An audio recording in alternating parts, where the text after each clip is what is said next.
आप चाहते हो कि विपक्ष चुनाव ना लड़ पाए और इसीलिए आपने इलेक्शन कमीशन में अपने लोग बैठाए, 2 चीफ मिनिस्टरों को जेल में डाला, आपने कांग्रेस पार्टी के बैंक अकाउंट रद्द किए, आप जुडिशरी पे दबाव डाल रहे हो क्योंकि आप चाहते हो कि मैच फिक्स हो, संविधान रद्द किया जाए और आप सत्ता में रहो।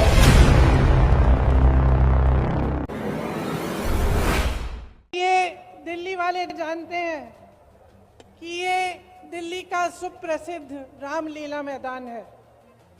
यहाँ बचपन से मैं आ रही हूँ। हर साल दशहरे के दिन यहाँ इसी मैदान में रावण के पुतले का दहन होता है। मैं छोटी थी तो अपनी दादी जी इंदिरा जी के साथ आती थी, उनके पैरों के पास जमीन पर बैठ के देखती थी।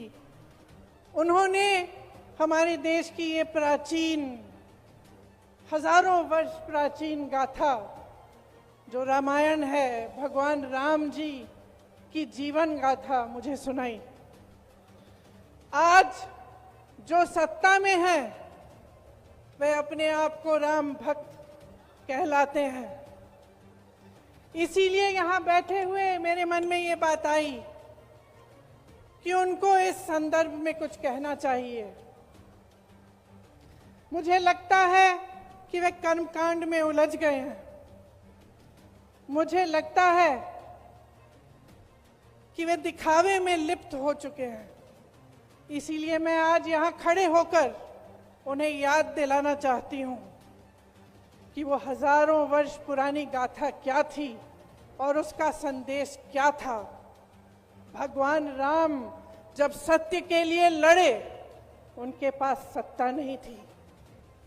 भगवान राम जब सत्य के लिए लड़े, उनके पास संसाधन नहीं थे, उनके पास तो रथ भी नहीं था। रथ रावण के पास था, संसाधन रावण के पास थे, सेना रावण के पास थी, सोना रावण के पास थी, वो तो सोने की लंका में रहता था। भगवान राम के पास सत्य था, आशा थी, आस्था थी, प्रेम था, परोपकार था, विनय था, धीरज था, साहस था और भगवान राम के पास सत्य था। मैं सत्ता में बैठे हुए सरकार के जितने भी सदस्य हैं, अपने प्रधानमंत्री नरेंद्र मोदी जी को याद दिलाना चाहती हूं कि इस जीवन राम भगवान के जीवन गाथा का क्या संदेश था। सत्ता सदैव नहीं रहती, सदैव नहीं रहती सत्ता। सत्ता आती है, जाती है, अहंकार चूर चूर होता है एक दिन। बीजेपी के एमपी ने कहा कि जैसे ही हम चुनाव जीतेंगे, मैच फिक्स करके 400 सीटें जीतेंगे, वैसे ही हम संविधान को बदल देंगे, संविधान को रद्द कर देंगे। ये ऐसे ही नहीं बोला गया, ये टेस्ट करने के लिए, आइडिया टेस्ट करने के लिए बीजेपी के एमपी ने बोला है। ये लड़ाई संविधान को बचाने की लड़ाई है। जैसे अखिलेश जी ने कहा, संविधान चला जाएगा, गरीबों के हक चले जाएंगे, आरक्षण चला जाएगा और जो आपका धन है, गरीबों का धन है, किसानों का धन है, मजदूरों का धन है, वो 5-6 लोगों के हाथ में चला जाएगा।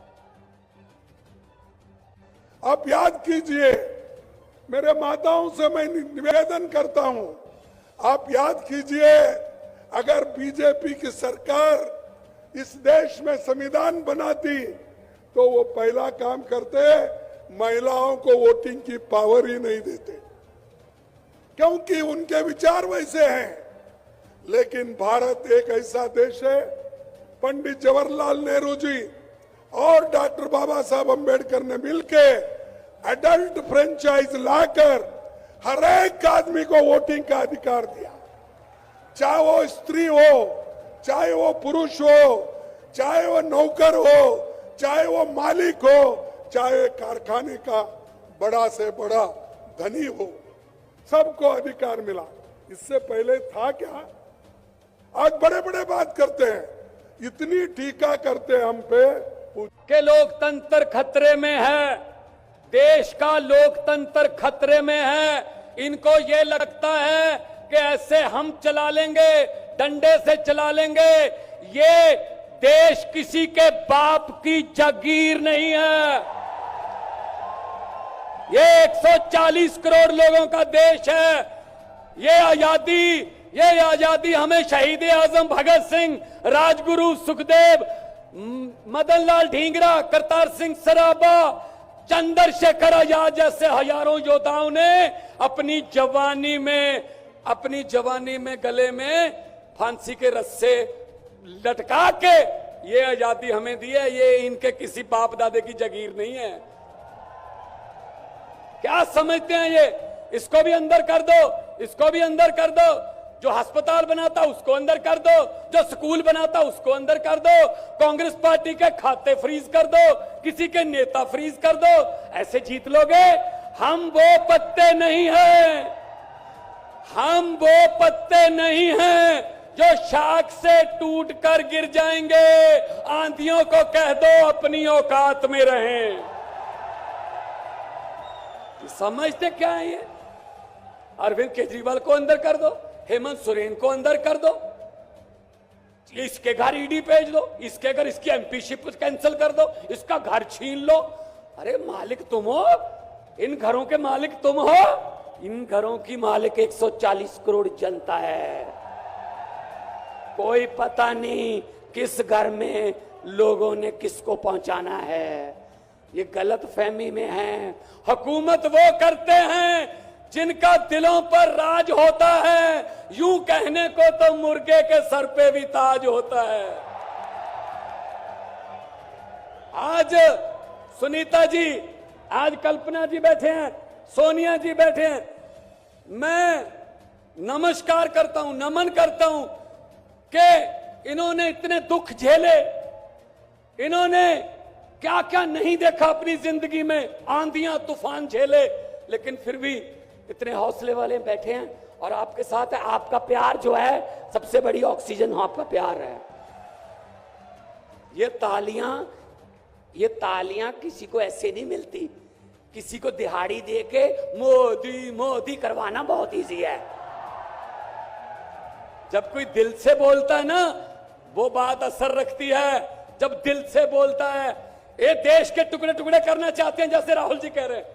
ये देश को नफरत की आंधी में लेके गए हुए हैं। ये सीएए लेके आए। मैं पार्लियामेंट में था, मैं एमपी था तब। मैंने कहा जी मुझे बोलने का मौका दीजिए। कहते नहीं जी।